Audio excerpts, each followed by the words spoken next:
आज आपण पाहणार आहोत इंग्रजी भाषेची गंमत, इंग्रजी उच्चाराची गंमत। बघा हा शब्द काय आहे? मॅट। मॅट येतो तुम्हाला छान।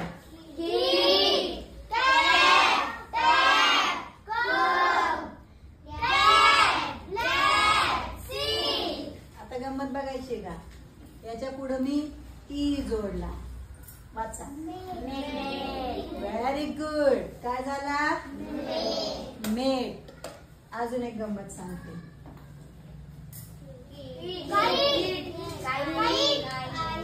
किट का काईट? काईट। काय समजते तुम्हाला काय बदल होतोय?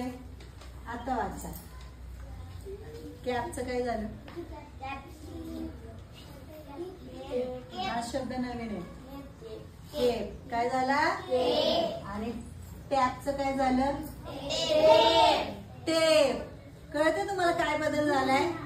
ज्या वेळेला आपण या शब्दांमध्ये शेवटी ई लावला, काय लावला? ई लावला, तेव्हा हा ई झाला सायलेंट। त्याचा उच्चार करतोय आपण टे म्हणतोय का? टे, टी ई टे नाही म्हणत आपण। काय करतोय? जे आधीचा अक्षर होतं, स्वर होतं ए, त्याचा आहे असा उच्चार केला। ए, एचा आवाज ए। कळते का मला काय म्हणायचंय? मग एट, मेट। काय झालं? मेट। इथं काय झालं? पहिला करी काम, दुसरा करी आराम। कळते? पहिला करी काम, दुसरा करी आराम। मेट। काय उच्चार झाला? इथं पण तसंच। इथं डायरेक्ट आयचाच उच्चार घेतला आपण, आय। Kite, right, kite. कळते मला काय म्हणायचंय?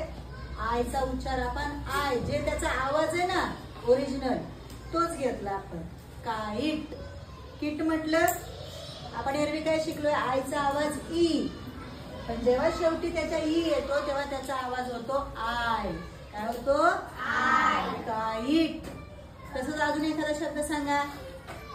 बाईट। Very good. बाईट। अजून सांगा। साईट। छान। तसंच कॅप, ऍप होतं, पण ई जोडल्यामुळं हा सायलेंट झाला आणि ह्याचा आवाज आला ए। मग काय झालं? केप। काय झालं? पहिला करी काम, दुसरा करी आराम। इथं पण तसंच एचा आवाज आपण एच घेतला, टेप। काय झालं? आता याच तुम्ही सांगायचंय मला। इथं काय आहे? हा यू। मग आवाज पण तसाच घ्यायचा बघा, क्यूब। झालं का नाही? क्यूब। सॉल्व करायचं असतं, बरोबर। क्यूब। कप म्हणलं का? ईचा आवाज बे घेतला का? ब ए बे नाही, क्यूब। ह्याचा आवाज आता तुम्ही काय घेताय बघू, काय होईल? केन। बरोबर। एचा आवाज एच घ्यायचा, केन। पुढं रेड। शाबास। त्याच्या पुढं सेट का साईड? आहे ना? आहे का ना मस्त गंमत?